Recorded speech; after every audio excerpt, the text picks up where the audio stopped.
किराए के ससुराल में 3 बहुओं की पहली रसोई। एक मोहल्ले में 3 भाई रहते हैं, आर्यन, विवान और करण। पढ़े लिखे कम हैं, लेकिन हवा में महल बनाने में सबसे आगे रहते हैं। तीनों का ज्यादातर समय चाय की दुकान, मोबाइल और इंस्टाग्राम पर निकलता है। उनके पिता राम प्रसाद सरकारी नौकरी से रिटायर हो चुके हैं और उनकी पेंशन से ही घर का खर्च चलता है। भाई, शादी के लिए लड़की को पहले बड़े बड़े सपने दिखाओ। हकीकत तो शादी के बाद धीरे धीरे पता चली जाएगी। तब तक तो लड़की हमारे प्यार में पड़ चुकी होगी।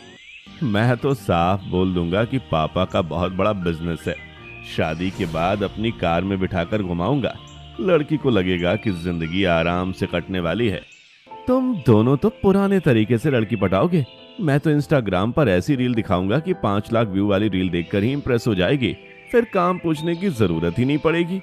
उस समय तीनों भाइयों को बिल्कुल भी अंदाजा नहीं था कि उनके बोले हुए यही झूठ आगे चलकर उनकी जिंदगी की सबसे बड़ी परेशानी बनने वाला है।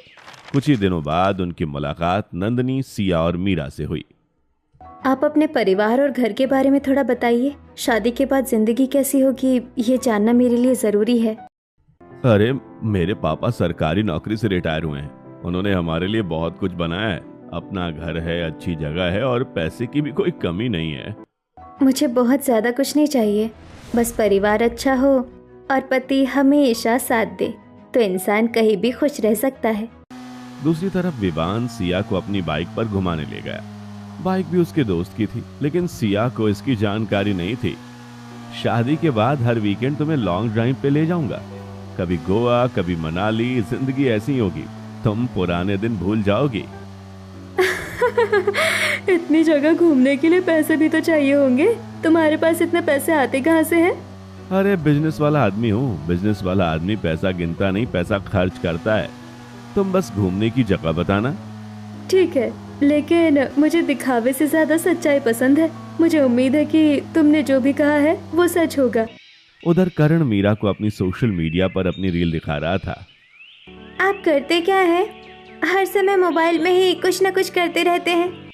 सोशल मीडिया पर ब्रांड प्रमोशन करता हूँ। अच्छी कमाई है मेरी। बस थोड़ा काम ऐसा है कि घर से ही सब संभाल लेता हूँ। अच्छा है, मुझे लगता था सोशल मीडिया पर सिर्फ समय खराब होता है, लेकिन तुम तो उससे कमाई करते हो। जब तुम मेरी पत्नी बनोगी फिर तुम्हें भी समझ में आ जाएगा कि तुम्हारा पति कितना स्मार्ट है।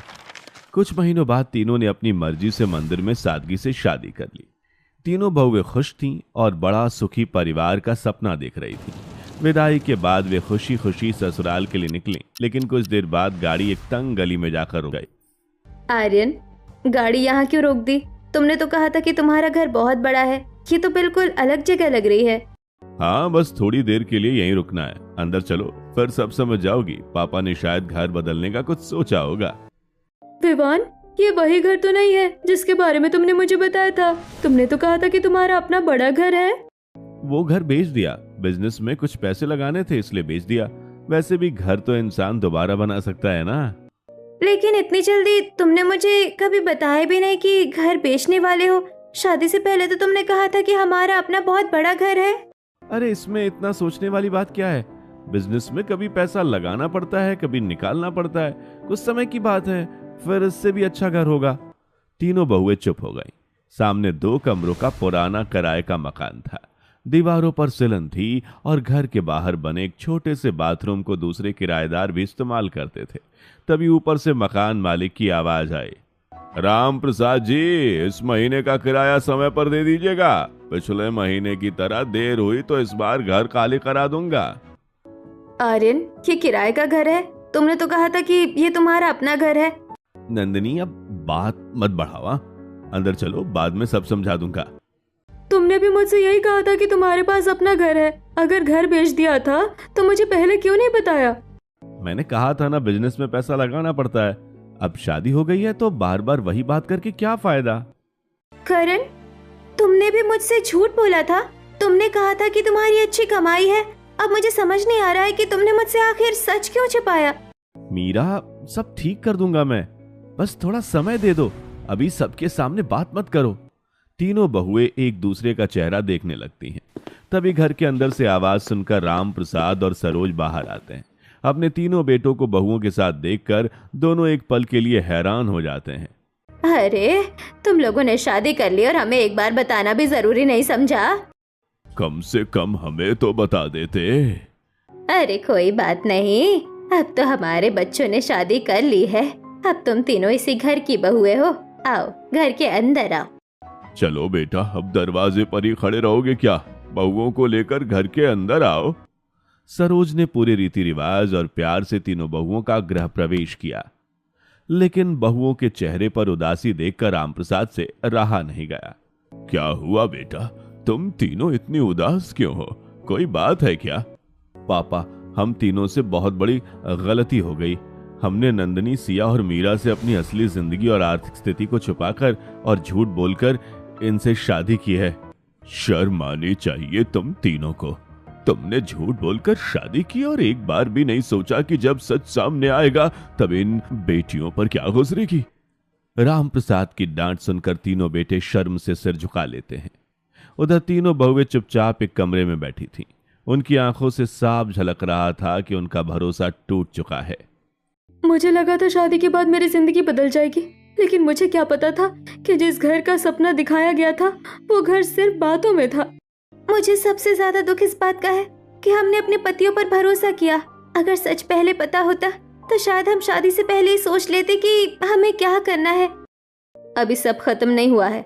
घर छोटा है, मुश्किलें हैं, लेकिन शायद समय के साथ सब ठीक हो जाए। हमें थोड़ा इंतजार करना चाहिए।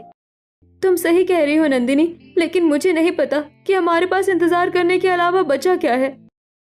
बस एक बात है, हम तीनों एक दूसरे का साथ नहीं छोड़ेंगे, चाहे जो हो जाए। कम से कम हम अकेले तो नहीं हैं। हाँ, ये बात पक्की है। जो भी होगा हम तीनों मिलकर सामना करेंगे। तीनों बहुएं देर रात तक एक दूसरे का हौसला बढ़ाती रहीं। इसी तरह बातों बातों में रात बीत गई। अगली सुबह सूरज निकलने से पहले ही सरोज की आवाज से तीनों बहुओं की नींद खुल गई। बहुओं, जल्दी उठो बेटा, पानी भरने जाना है। थोड़ी देर हुई तो नल पर बहुत लंबी लाइन लग जाएगी। अभी तो ठीक से उजाला भी नहीं हुआ है माँ जी। इतनी सुबह पानी भरने जाना पड़ता है क्या? बेटा, यहाँ पानी का यही इंतजाम है। देर करोगी तो आधा दिन लाइन में निकल जाएगा। चलो, आज तुम लोग भी देख लो। तीनों बहुएं पहली बार बाल्टियां लेकर सरकारी नल पर पहुंची। वहां पहले से 20-25 लोग लाइन में खड़े थे। नई बहुएं लगती हो, पहली बार आई हो ना, आदत डाल लो। यहाँ रोज ऐसे ही पानी भरना पड़ता है। रोज इतनी लंबी लाइन लगती है? घर में पानी का कोई और इंतजाम नहीं है?